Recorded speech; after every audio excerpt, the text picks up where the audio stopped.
le festival d'un pays qui a une si prestigieuse tradition littéraire. Un monólogo interior no es sencillo hacer una película. Sonaba ya clásico disolviendo las gafas. Shall not be seen so more. I wrote this essay, which is 59 facts about Albertine. Para mí es una exquisitez. Comparte saberes para los chicos y para los grandes. Podemos expresar lo que queremos. Mi cuerpo argentino pretende ser irónico. El escritor lo es siempre de la literatura que falta.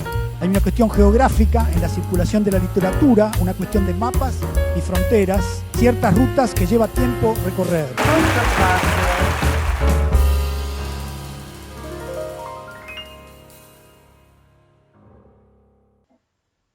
Bienvenidas y bienvenidos a Film On Night 2020. Mi nombre es Anne-Sophie Vignol, soy parte del equipo de producción del festival. La próxima actividad es medio un clásico del festival. Se trata de unas lecturas particulares y únicas llamadas rutas de autor. Son 4 las rutas de hoy. 4 recorridos personales, 4 maneras de caminar y vivir una ciudad o el campo, 4 formas de vincularse con los modos de escribir sobre los lugares que uno o una habita. Empezaremos con Sergio Chafek, desde Nueva York, donde vive hace más de 10 años, luego de unos cuantos más en Venezuela. Actualmente da clases de escritura creativa en español en la Universidad de Nueva York. Citaré hoy tan solo su último libro, publicado en 2019 por la editorial Entropía, cuyo título es 5. Raúl Guridi es parte integrante de la vida de nuestros filvitas. Es autor e ilustrador de más de 64 libros infantiles, traducido a más de 12 idiomas, y su acento andaluz siempre le da un color especial a nuestros encuentros. Hoy comparte un pedazo de su tierra, el campo sevillano. Jordi Punti vive en Barcelona y escribe en catalán.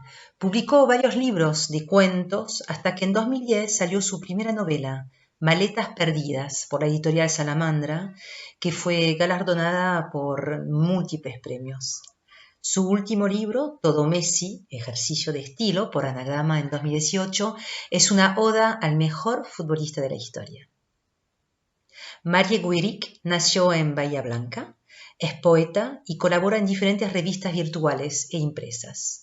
Da talleres literarios y es docente en escuelas públicas. Este año ha sido una de las 10 finalistas del premio Fundación Medife Filba por su novela publicada en 2019, ¿De dónde viene la costumbre?, por Random House.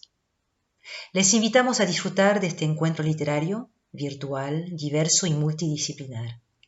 Escuchen, miren, déjense llevar y no se olviden de comentar esta actividad con el hashtag Filba2020 en sus redes y sigan nuestro canal de YouTube, youtube.com Fundación Filba, para seguir disfrutando de todas las actividades de este festival que recién empieza. Bon voyage.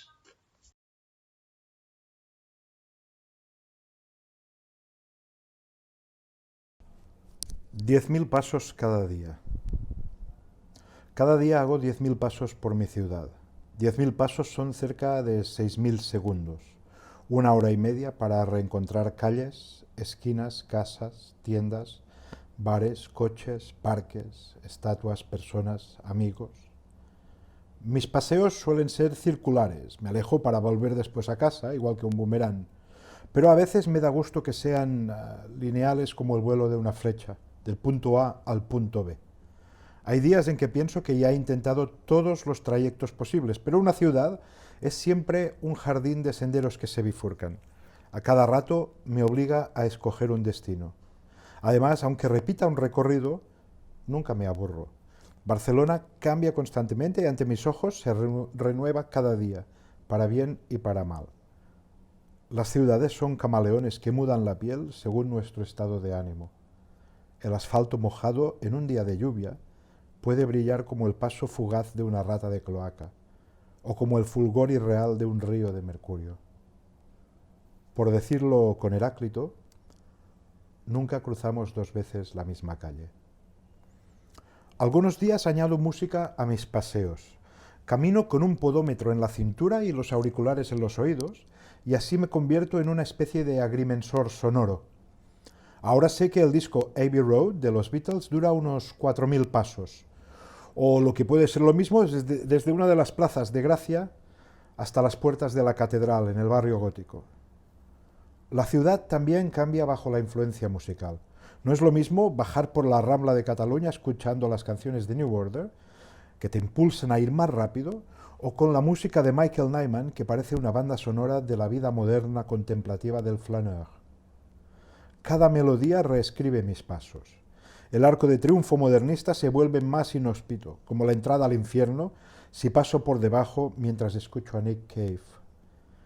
Las calles que suben del Paralel hasta Montjuïc parecen proyectadas para acompañar la música de Bon Iver, como un viaje del centro urbano a la calma del parque. Algunos días también sucede algo inesperado. Caminando por la ciudad consigo estar lejos de Barcelona, en otro sitio. Porque cuando estoy lejos de Barcelona, me gusta pasear por las ciudades en esa hora en que todavía despiertan y por momentos parecen invisibles. Entonces descubro cómo reciben el nuevo día. Copenhague se despierta como un joven atlético que salta sobre la bicicleta y enseguida se une al flujo de ciclistas que desde muy temprano parecen dar energía a todas sus calles, como una dinamo que mueven entre todos. Seúl se levanta con ojeras después de una noche de insomnio, con sus autopistas eternamente colapsadas de coches, igual que arteras que quisieran reducir el ritmo de su corazón. Nueva York a las 7 de la mañana tiene resaca y todavía no se ha ido a la cama. Sus calles están sucias y huelen a orina y alcohol, y entre tanto la segunda oficinista se cruza con el penúltimo noctámbulo.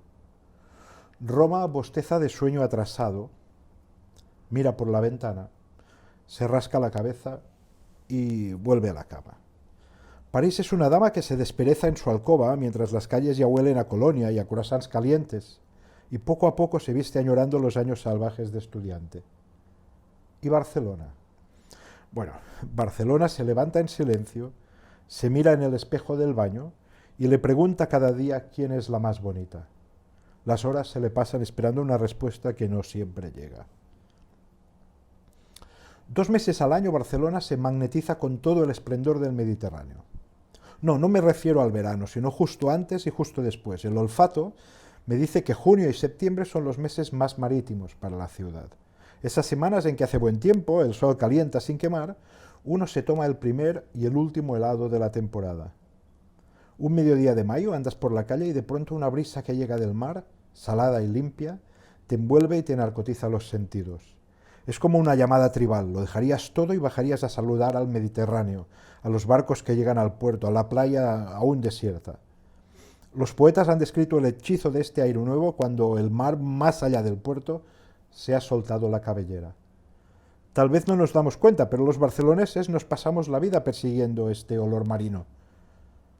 Vamos a los mercados para ver el pescado de cerca y luego nos lo comemos, compramos flores que conserven ese perfume, buscamos la sombra de los pinos y de las palmeras.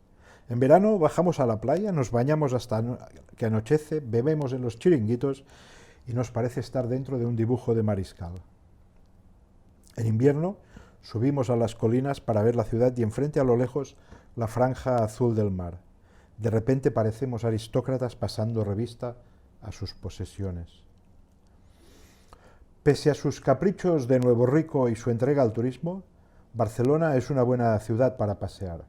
El mar queda cerca y las montañas que le rodean tienen una altura muy humana. La Diagonal, su avenida más larga, no tendrá más de 40.000 pasos, calculo. Hubo un tiempo en que algunos habitantes se paseaban por el centro de Barcelona, por las Ramblas, como si esas calles fuesen un jardín privado. Saludaban a todo el mundo tocándose el sombrero o levantando el bastón. En los barrios que se alejan de ese centro, donde las ciudades han aprendido a desdoblarse en 1000 Barcelonas diferentes, sigue la sensación de que todos los ciudadanos se conocen entre sí.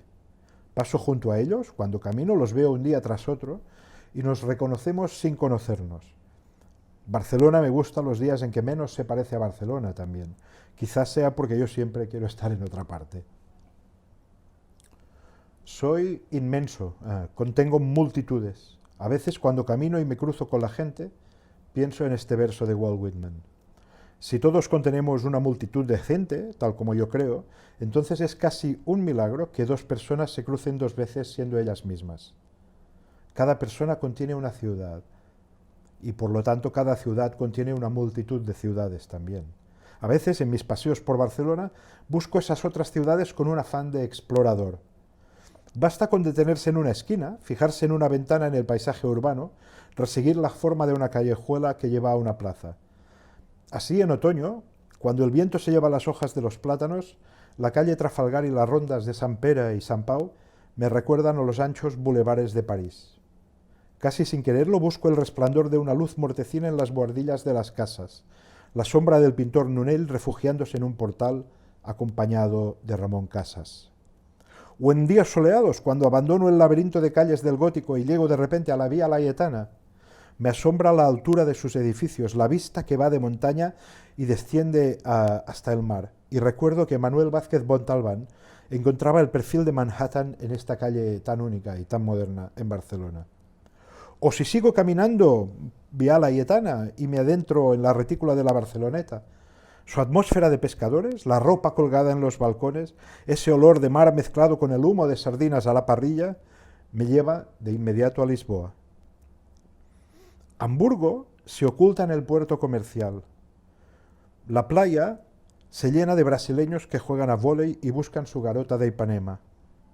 En el nuevo Raval se encuentran tiendas que parecen estar en Bombay o en Lahore, porque Barcelona es multitud.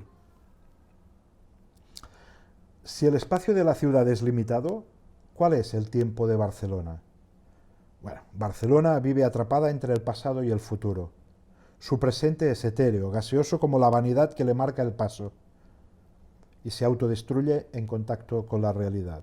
Su pasado, forjado a lo largo de siglos de historia, es bullicioso y turbulento y está tocado por una fuerza literaria que le domina. El presente en Barcelona necesita ser pasado inmediato para glorificarse. El futuro que empuja, a su vez, es el remedio para este desajuste, la medicina que cura de la nostalgia y nos permite pasear. Por suerte, la transformación social constante de Barcelona, con la llegada masiva de la nueva inmigración, impedirá que un día la ciudad se transforme en una inmensa estatua de sal. Quieta en el tiempo. En cuanto a mí, cuando tengo pereza de salir a la calle, o dudo de que Barcelona sea ya la ciudad que me acoge, llamo a Baudelaire para que venga a mi rescate. En las grandes ciudades encontramos los fenómenos más extraordinarios, escribe el poeta francés. Todo lo que debemos hacer es pasear con los ojos bien abiertos. La vida es un hormigueo de monstruos inocentes. Luego me calzo mis zapatos, pongo mi podómetro a cero un día más y empiezo a caminar con los ojos abiertos.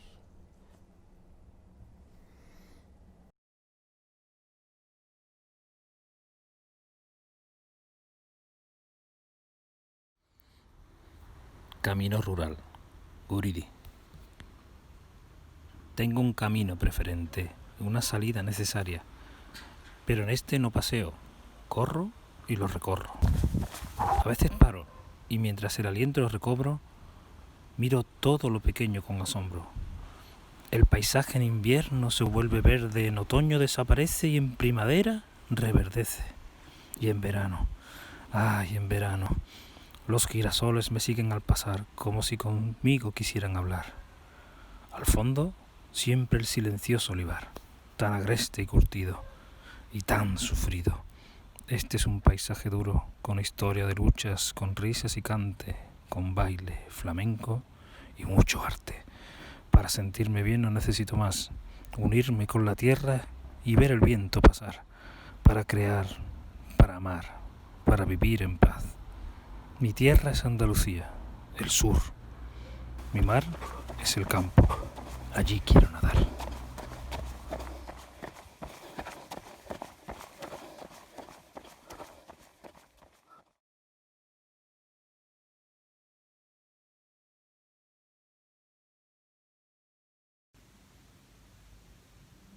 Hay más suelo que cielo.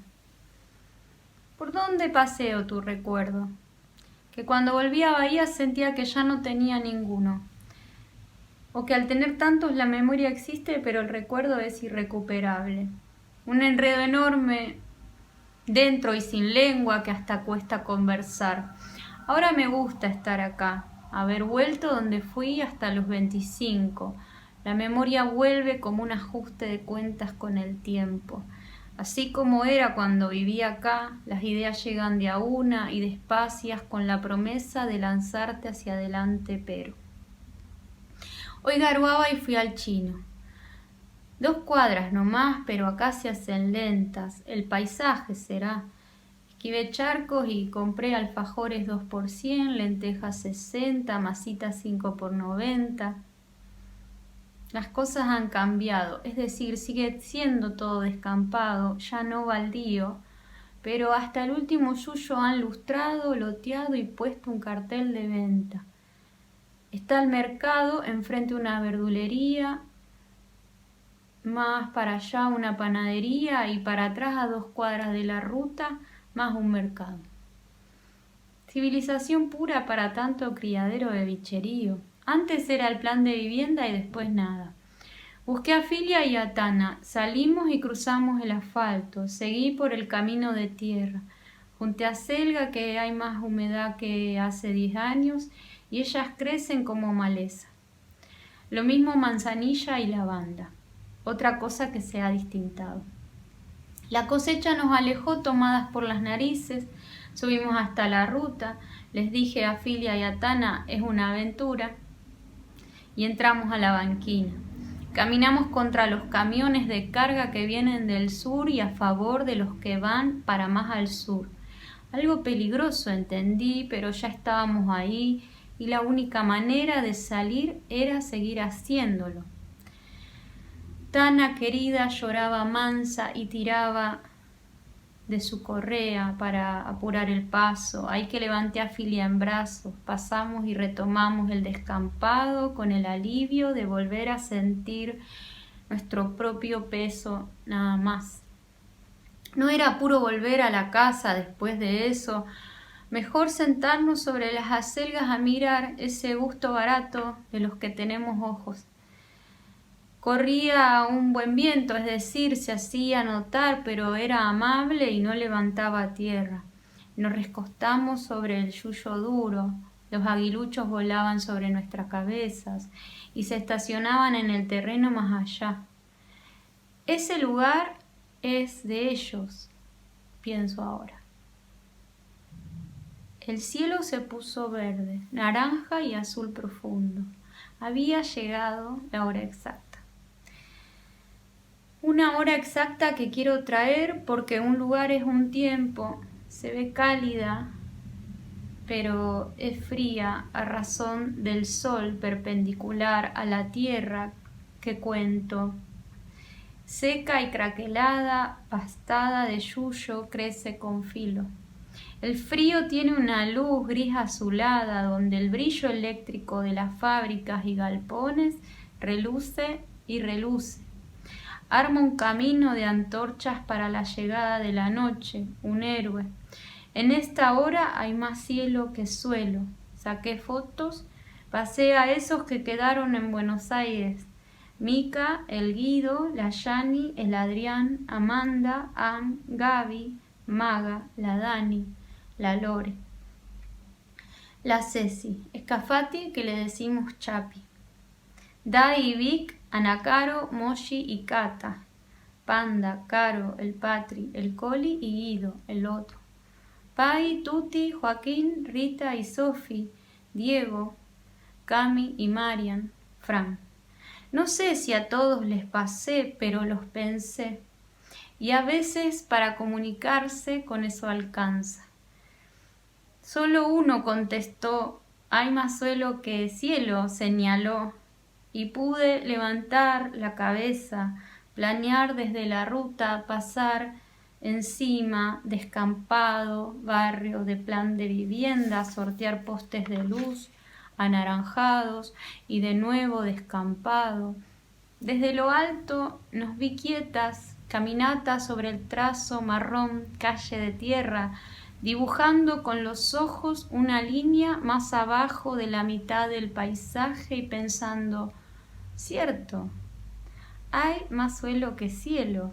Estaba la cuestión en entender esta imagen donde se despliega la hora exacta, tantos verdes de oscuros a más claros que serían de más mezclados con negro a más con blanco, y todo final con una capa traslúcida, un anaranjado, porque en esta hora, que es la hora exacta, la que estoy contando, es cuando el sol está perpendicular a la tierra. Y así habla un tiempo que me esfuerzo por ver. Están quienes dicen, si querés entender, deberás dejar de forzarte. Y comprendo el desafío.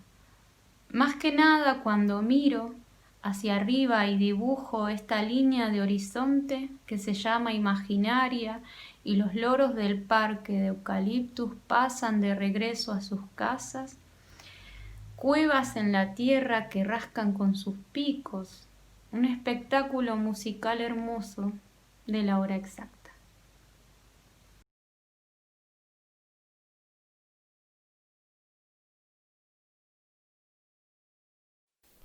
Esta catedral se levanta junto a unos jardines que le pertenecen y que la hacen, por contraste, más extraña de lo que es. Sé que la palabra extraña no dice mucho, como la palabra raro y la palabra interesante. A veces no hay más palabras aun cuando quisiéramos, pero sí hay catedrales bizarras y extravagantes por definición. En este caso, el estilo neogótico la hace fantasmagórica, todavía más gracias a los muros de pizarra carbonizada, desde un incendio que no alcanzó a destruirla. La admiración que habrá querido suscitar con su imponente tamaño mal proyectado, debido a lo cual permanece desde un principio incompleta, hoy se convierte en curiosidad. Una curiosidad que se disuelve en esa indiferencia de los monumentos. Las alturas truncas y ennegrecidas le dan un carácter de utilería venida a menos. Varios años viví enfrente de este lugar, sobre la misma avenida. La catedral preside un complejo de jardines y construcciones, al que llamo complejo espiritual. Allí uno se siente liberado del exterior. Fueron para mí un alivio del tránsito y de otros ruidos que padecí, más cercanos, pero igual de enervantes. Un par de residencias de ancianos se levanta frente a la catedral. Los miércoles sacaban a la vereda las pertenencias de quienes fallecían. Formaban una montaña de trastos que atraían la curiosidad de quienes pasaban para ver si aprovechaban algo. Un poema de Enrique Lin menciona a estos ancianos. Dice que al morir, sus almas brincan desde las camas, vuelan sobre la avenida y rebotan con tanta fuerza en la catedral que llegan al cielo. He vuelto hace pocos días para actualizar los recuerdos. Tengo la sensación de que la pandemia me lleva a volver sobre casi todo. A buena parte de los sitios no puedo volver, la mayoría, pero a esta catedral puedo. Recuerdo que el encargado de mi ex edificio, a quien por suerte encontré este día, esgrimía una teoría vitalista cuando me lamentaba de los ruidos.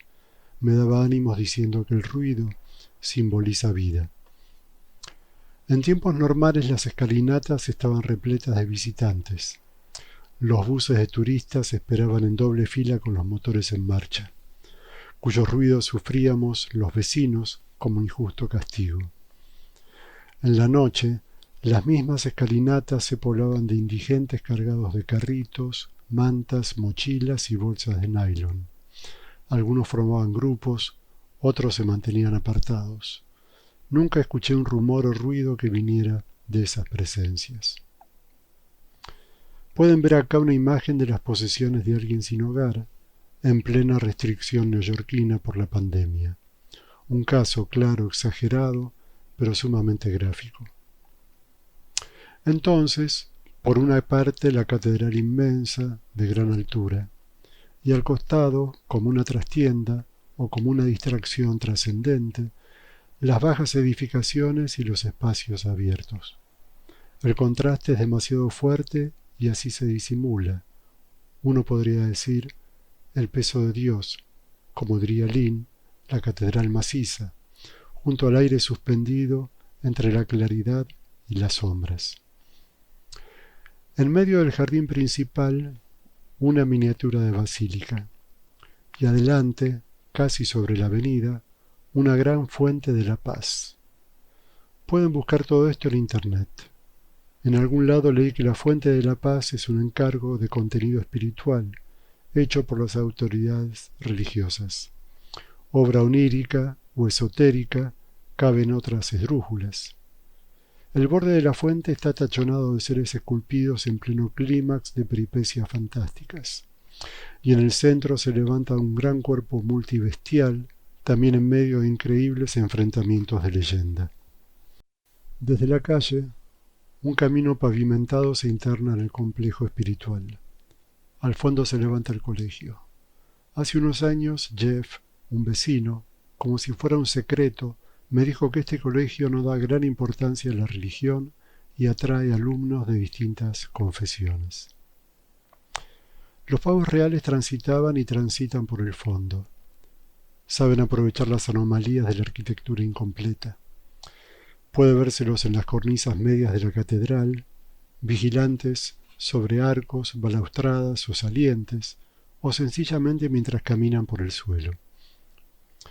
Siempre fueron 3, en mi última visita vi solamente 2. Cada tanto aparecen en algún periódico. A veces, madres con sus hijas o hijos les traen alimento. Llegan con una planta de lechuga o similar. Blanden una hoja para que alguna de estas aves se acerque y coma. En una oportunidad llevé a un amigo argentino que estaba de visita. Quedó impresionado, creo que por cortesía.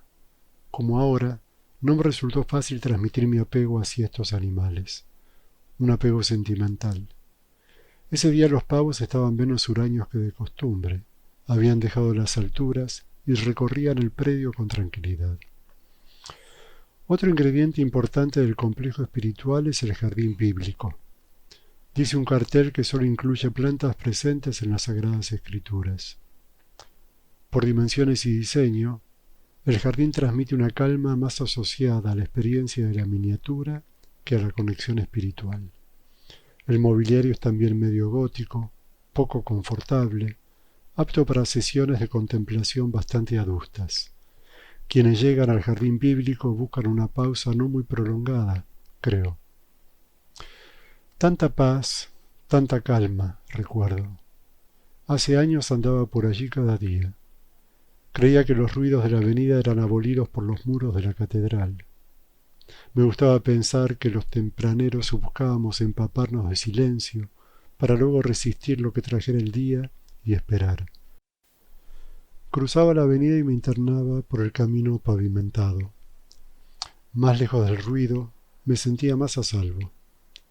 Cerca del fondo lanzaba un saludo hacia la casilla de seguridad, cuyo vigilante ejercía una tranquila autoridad sobre toda esa retaguardia. Ahí ya estaba a un paso del jardín bíblico, donde podía haber personas en trascendente mutismo, aun cuando estuvieran acompañadas, entregadas a quién sabe qué y absorbidas por la calma del lugar. El vigilante controlaba que no pasaran autos sin permiso, pero me gustaba pensar que su misión era estudiar a los visitantes del jardín. Con frecuencia se acercaban curiosos a preguntar algo, ávidos de respuestas frente a la insólita quietud. El guardia respondía con pocas palabras, como para evitar cualquier réplica. Entonces seguían caminando hacia el fondo, u otros volvían a la avenida. Estas situaciones me evocaban a Kafka. Imaginaba que el vigilante era el guardián del jardín bíblico.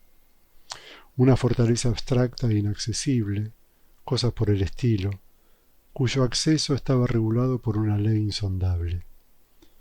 Todo el conjunto espiritual resultaba propicio para parábolas y alegorías, tanto las arraigadas en el lugar como las fugaces que los visitantes como yo podían maquinar mientras caminaban. Hoy, el vigilante del complejo ha abandonado las metáforas y escribe en una planilla los nombres de los visitantes, a quienes mide la temperatura con una pistola y pregunta el lugar de residencia, si tienen el virus, etc. Aquí, como en todos los lugares, una carpa, una tabla y sillas son la escenografía propicia de las acciones de control o revisión o asistencia relacionadas con el virus. Recién mencioné el saludo que dirigía hacia la garita del vigilante. Nunca estuve seguro de saludar de manera adecuada, en parte porque siempre me sentí como un intruso en territorio ajeno y en parte porque nunca obtuve respuesta. Por lo tanto, cada mañana saludaba diferente. En lugar de un saludo, arriesgaba una mímica, como cuando uno aborta un gesto y sale cualquier cosa. Pensaba que el guardia interpretaba mis aspavientos como un tic, una burla, una reverencia o una escabrosa interacción conmigo mismo. En mi reciente visita de actualización miré la ventana de mi ex casa. Una planta decoraba la salida de emergencia. Luego crucé y antes de internarme en el complejo espiritual, vi un cuerpo tendido en un banco. Otro efecto del virus, pensé. Pero esta ciudad, ni el mundo, la economía, ni el escabroso poder que la dirige, merecen que diluyamos su responsabilidad porque el virus ocupa el primer plano. ¿Han visto las colas de autos en este país para recibir alimentos? También pueden encontrarlo en internet. Llegué a la casilla del vigilante y respondí sus preguntas. Sentí que convergían los recuerdos de las visitas que antes hacía a cada momento y que ahora la pandemia me daba la oportunidad de hablar. El jardín bíblico lucía desierto. Naturalmente, los colegiales no estaban. Del edificio escolar emanaba una ausencia muy concreta. La desolación cubría las cosas con un manto invisible pero insidioso. Antes, en ese sitio me gustaba adoptar recorridos, a los que añadía paradas en las que me detenía durante un momento. Era una forma de poner a prueba mis impresiones del complejo espiritual. No tanto el contenido de ellas, o no solo, más bien su ritmo o recurrencia, porque las trayectorias repetidas se iban tornando medio irreales, como si solo existieran para escalonar impresiones. Por ejemplo, en la primera vuelta, un lugar quedaba adherido a lo que había estado pensando al pasar por allí, y al volver a ese mismo sitio en la ronda siguiente, encontraba envuelto, por así decir, el pensamiento previo, que ahora cambiaba por la reciente hilera de impresiones asociadas a los hitos previos. Y así en cada una de las vueltas siguientes, hasta que abandonaba el paseo porque tenía algo mejor que hacer. Quizás resulte exagerado llamar reflexiones a estas rondas de fantasía pensativa, idas y vueltas en cierto modo flotantes. Eran sobre todo escorzos, deslizamientos abiertos a los movimientos interiores del pensar. No creo que uno piense con palabras. Pero aún así resultaba difícil hablar de azar, el azar de las asociaciones. En realidad, pocas cosas ocurrían de manera casual, porque en cierto modo ese desarrollo periférico de pensamientos, pautado por la regulación del recorrido, me preparó para un encuentro que ahora describiré. En aquella oportunidad, estaba en la tercera o cuarta vuelta de un recorrido pensante cuando me crucé con los 3 pavos reales. Llegaban no sé de dónde, uno detrás de otro, venían en mi dirección. La coincidencia me pareció intrigante y la celebré. Ellos tenían más tiempo viviendo en los predios de la catedral que yo residiendo enfrente de sus aposentos. Nunca hasta ese momento se había producido un contacto así de directo y en cierto modo exclusivo. Sin embargo, me observaron como si me hubiesen visto hacía muy poco. No de ese modo ausente como se piensa que los animales nos miran, sino de manera ostensible, con deseos de leer hasta mi pensamiento, como cuando alguien dice, te conozco, sé quién sos. Eso fue todo, pero se me grabó. Cuando en medio de la noche irrumpían los gritos encadenados de estas 3 aves, pensaba que todo lo cubierto por la oscuridad les pertenecía.